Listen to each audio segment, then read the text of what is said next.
Caught my wife, 24F, of 2 years about to cheat with my 30M best friend, 30M. To try and make this as short as I can, first a little background info.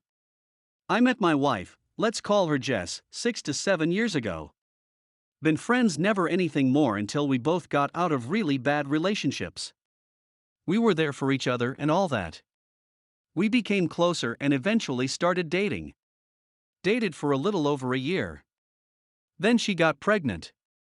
We had a boy and decided to get married shortly after. Everything was going well. I know we are both at fault. I had trust issues after we had been together for a while. She told me about her past and her last 2 BFs she cheated on. I completely trusted her up to that point, and that shook me, but I tried to not let it affect anything. Jess has a long history of depression, anxiety, agoraphobia. These were things that I was helping her with while seeing a therapist. To my part of the downfall of all of this, my family has a long history of depression. Never knew any of this until just a couple of nights ago. I never knew it was getting worse with me because everyone chalked up my personality changing to the fact I work 2 jobs, 6 days a week. My wife really only works weekends, occasionally a few hours during the week. I am currently seeking help dealing with it and getting over her past. Now for my friend Tim. Long before me and Jess ever got together, Tim made many attempts to come between Jess and her BF at the time. Jess shot him down and blocked his phone number and all social media. I never knew any of this until after me and Jess were together. When we'd have barbecues or gatherings, Tim would always be standoffish and ignore her. When we announced that Jess was pregnant, the only thing he had to say was need a coat hanger. He then followed that up by talking crap to everyone about Jess. We had a blow-up and never spoke for just under 2 years. Come last Christmas, he wrote us both apology notes, and we sat down and talked, sorted everything out.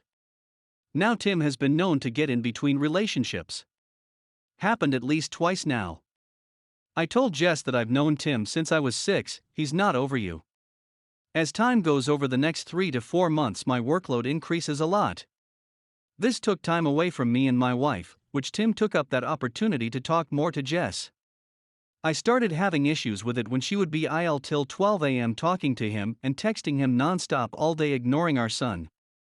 I told her after looking at the phone bill and seeing that she's texted him 1,500 times in 4 days that things need to change.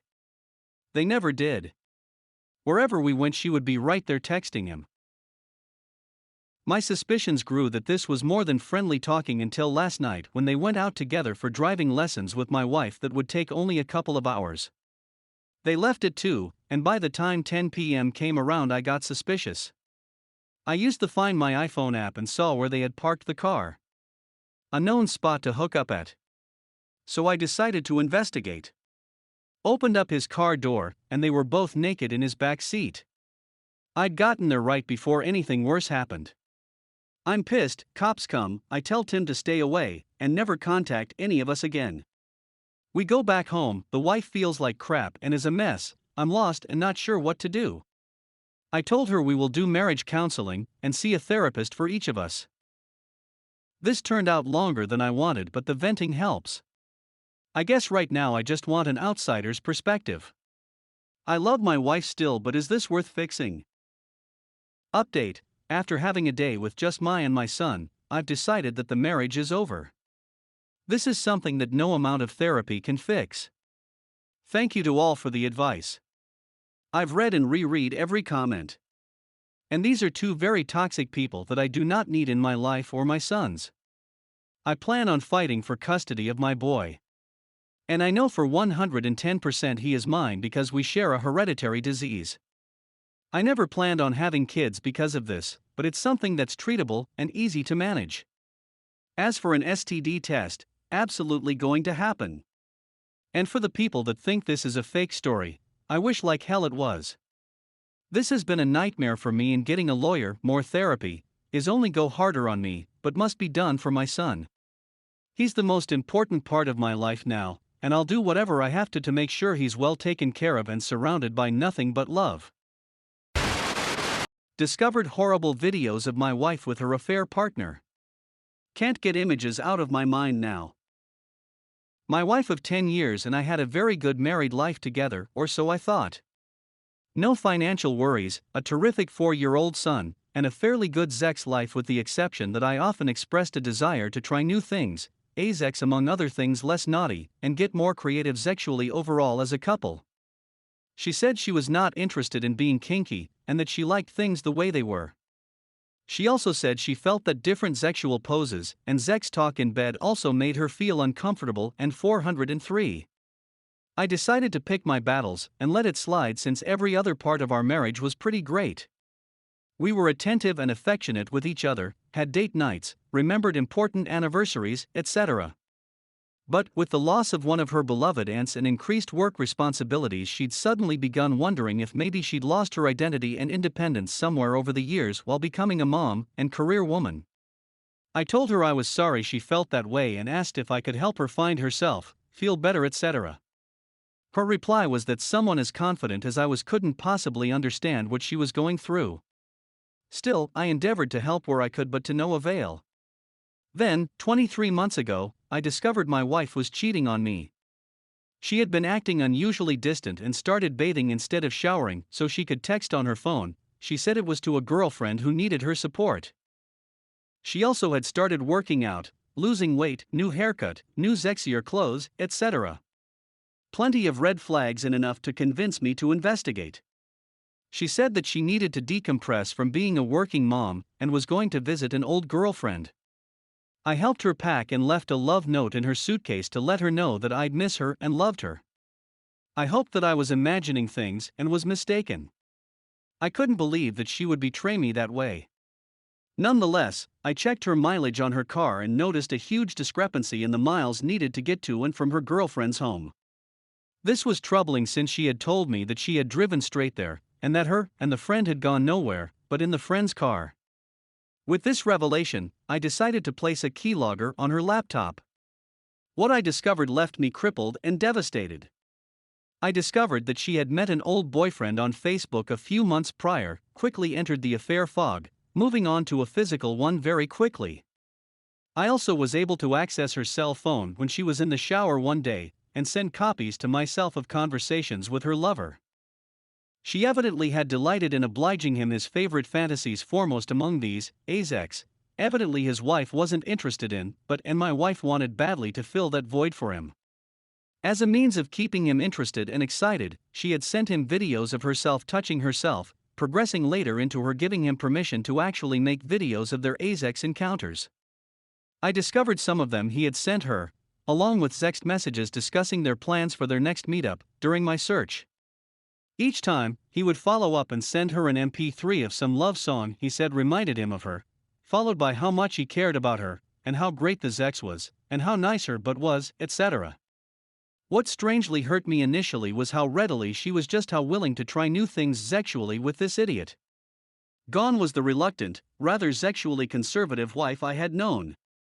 This creature was very sexual, submissive, and willing to try anything, yes, just about anything, that would please him, even the previously dreaded but sex. Initially she denied everything. Told me how angry she was that I was accusing her, and how I was being paranoid. So, I showed her my evidence. She was plainly stunned and shaken. Her face turned ashen.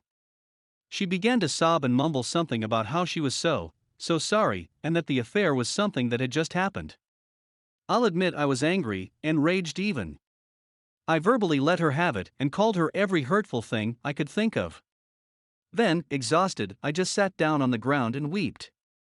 I had plenty of chances to cheat over the years and never took the bait. I simply loved her too much and would never have risked the good thing we had. For her, betrayal was easier. But, I was also sure from reading her AP's texts that he was plainly using her to fill the void in his own marital sex life. My wife quickly responded with a resounding no to that idea. She was convinced that he loved her, would give it all up eventually for her, and would stand by her even now. So, I challenged her to call him up, put him on speakerphone, and while acting like it was just another casual call, point blank confirm her belief by asking him if he truly was in love with her, and would come get her right now, because things had gone south, and I had discovered the affair. As expected, the coward went immediately into damage control. He told her that he did care about her, but that he felt uncomfortable with the words in love. He said that what they had was good while it lasted, but it would be best if they got back to focusing on their own marriages. He followed up with a kind of stuttered "I'm sorry" and begged her to not tell me who or where he was. Though still beyond angry, I could help but almost feel sorry for my wife when I saw the look of total despair and abandonment on her face from realizing that this man had told her anything to get her to become his personal 403. Worse, I think, was that she knew that she had done so in such a willing way. And even worse still was the fact that I had seen exactly how she had been with him sexually and also had heard the things she had said during her encounters, including the loving remarks that hurt me to my core. Before he hung up on her, I picked up the other line and told him to call me on my cell to talk. That if he didn't, I would immediately share all I had at my disposal with every friend, co-worker, and family member. In short, I would expose him entirely. He called. He was frantic, obviously worried. He begged me to reconsider, to think of his wife and child. In that desperate moment, I asked him several questions about the affair. He was so afraid and shaken that he willingly verified other things that I had suspected, but had not had the proof of: hotel visits, dates, number of times they met for sex, etc., never once suspecting that the whole time I was recording him with an app on my phone. For a moment I could tell that he thought I'd relax a bit and maybe just decide to move on. But I assured him that I understood that my wife had betrayed me. That it was not all his fault. Nevertheless, the fact remained that he had interfered in my marriage. He initiated the contact. He started the affair in motion and was more in control of his emotions. In short, he fully knew what he was doing. He used and manipulated my wife for his own sexual deficits at home. Yes, she had been emotional and stupid, but he had been calculating, and when he came to that crossroad of decisions, he had chosen to interject himself into my marriage, my life, and for that there would be no reconsideration, no mercy from me to him. I told him that I would utterly destroy him. I would blow up his life. And so, in time, I did. Suffice it to say that when it was over, everyone in his life knew what a waste of human flesh he was. In seeking justice, and yes, revenge too, I notified his wife. She experienced the same devastation I had. The next day, when her head was clearer, she sent me the rest of his videos she discovered, copies of sex texts, etc., and I sent her to what I had. My curiosity and hunger to learn everything I could about what happened to me prevailed over the sickening feeling I had about watching my wife's sex videos. The videos were like watching a different person. She was literally begging him to did it with her, allowing him to did it all over her face, and then perform for the camera by telling him how good he tasted, etc. When I discussed it with her, she claimed she had forgotten acting like that and felt like she had been someone else during the filming, saying he'd promised to delete them after viewing them once, and though the video had been destroyed on his end, ops. I asked her why she'd never been like that with me, and she said it was because she had enjoyed our normal sex with each other, and the intimacy more, and had done all the crazy sex, as she called it, because she just wanted so badly to please him more than his wife, and that the prospect/challenge of it excited something inside her more than she had ever expected it to. She admitted to being ashamed, embarrassed, regretful. She begged me not to leave her and to work on our marriage. We sought counseling. I didn't want to throw years of building a life together away without trying. In the years since, she has worked very hard to make our marriage her top priority. She constantly does whatever it takes to be transparent and account for her time. She knows that I even now sometimes need her to drop everything and reassure me when something triggers the movies in my head. However, as much as I've forgiven her and deeply love this woman, I will never forget those videos and how she treated him in them. How she gave more of herself sexually to him than to me. She says she's depressed over not being able to recreate the same level of intense sex play in our marriage for us. She claims it was because the affair was a new, exciting, forbidden fruit type of relationship, and what we have is much deeper and satisfying, but less exciting, because we are not novel to each other. She says she's sorry for that and sorry that I feel that her AP was treated better in bed than I was or am even now. What she doesn't seem to grasp is that for most men, I think that physical love is huge in our relationships with our lover and wives, and when another male is given so much more access to our wives' sexual self, it can be nearly insurmountable, and that it will always leave us feeling like we are number two, since number one, the AP, was given so much more over-the-top sex. Especially if, as she says, nothing like it can be recreated for me. So it's back to vanilla Zex play like before, albeit with all her love and affection, or at least that's her take on it. My take: it sucks to be a cuck. My question is this: how on earth am I to ever to get these images out of my head? On one hand, I'm glad I watched the videos because my imagination would have been far worse, that I'm sure of. At least I know that her lover was not an Adonis, but a portly guy, and an awful lover, very little foreplay and a small package. Nonetheless, the images persist, though not as often as they did in the beginning. Any suggestions on how to eradicate them? Any real, mature advice would be greatly appreciated.